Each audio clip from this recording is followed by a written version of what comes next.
Welcome back, everyone, to the Princeton Airport Podcast. We're digging into the December 2025 newsletter from Princeton Airport.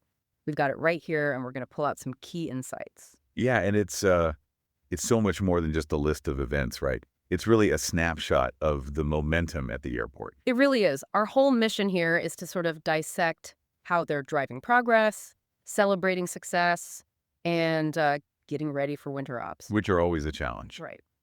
The big takeaway for me right off the bat is that even with the cold setting in, the focus is still squarely on training and giving back to the community. Absolutely. So let's start with student achievements. I mean, this is where the newsletter really shines. It does. The dedication this month was incredible. First solo was always a huge deal, and it's probably even tougher with the pressure of cold weather. For sure. So who are we celebrating? Okay, so big congratulations to Santiago Medrano and Lorenzo Calero.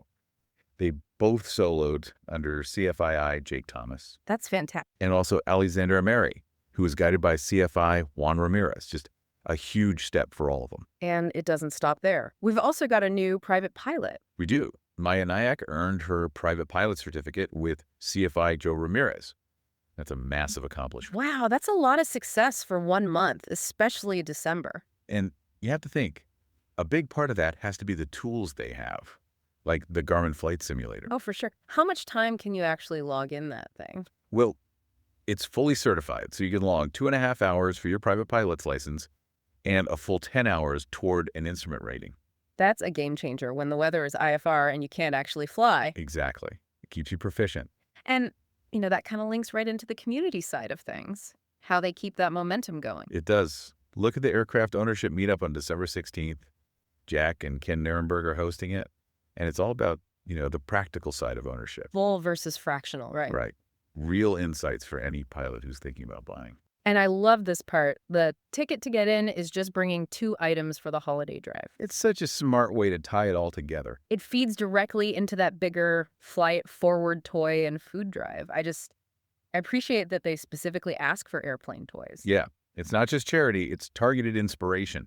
It's about thinking of the next generation. Speaking of gifts, they also mention the introductory flight gift certificate. Oh, that's a great one. You give someone an hour in the air, and that hour actually counts towards their private pilot's license. It's a real first step. Okay, let's shift gears a bit to the real nitty-gritty cold weather operations. Right. The sharp end of the stick. The newsletter is very clear that pilots need to give engines plenty of warm-up time. So why is holding 800 RPM so critical before you go?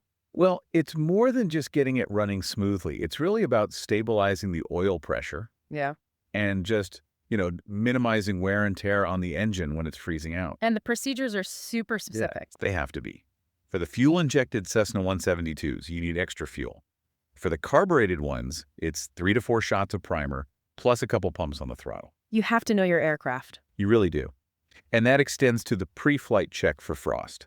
They stress checking the leading edges of the wings. Because even that tiny bit of roughness just destroys lift. Completely.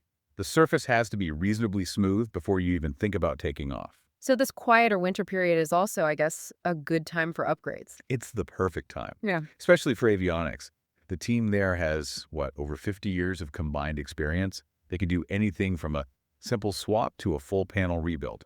So they give an example of a recent upgrade. Instead of just listing the parts, a G3X Touch, GTN 750 Gria, what does that actually do for the pilot in the cockpit? That's the right question to ask. I mean, that system gives you synthetic vision, advanced hazard avoidance, a really sophisticated digital autopilot. So it's a massive workload reduction. Huge. It's a major upgrade in situational awareness and safety, especially if you're flying IFR in the winter. Okay, and before we wrap up, there's a really important resource note here. Dr. Michael Nosko, the medical examiner. Yep, the senior AME.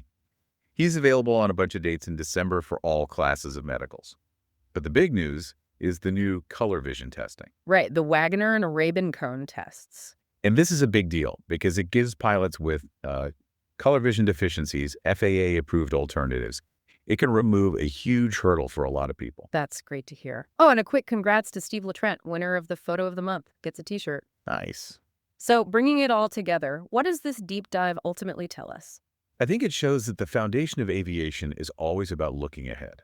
The commitment to training, celebrating those students we named, and then pairing it with community, giving like the fly it forward drive. It shows they're focused on inspiration. Exactly. It's not just about keeping the planes flying today. It's about actively building and investing in the next generation of aviators. That's the real story here. And if you want to read all the details for yourself, the source for all this is, of course, the December 2025 newsletter. You can find it right on PrincetonAirport.com. A great read. Thank you for joining us on the Princeton Airport Podcast.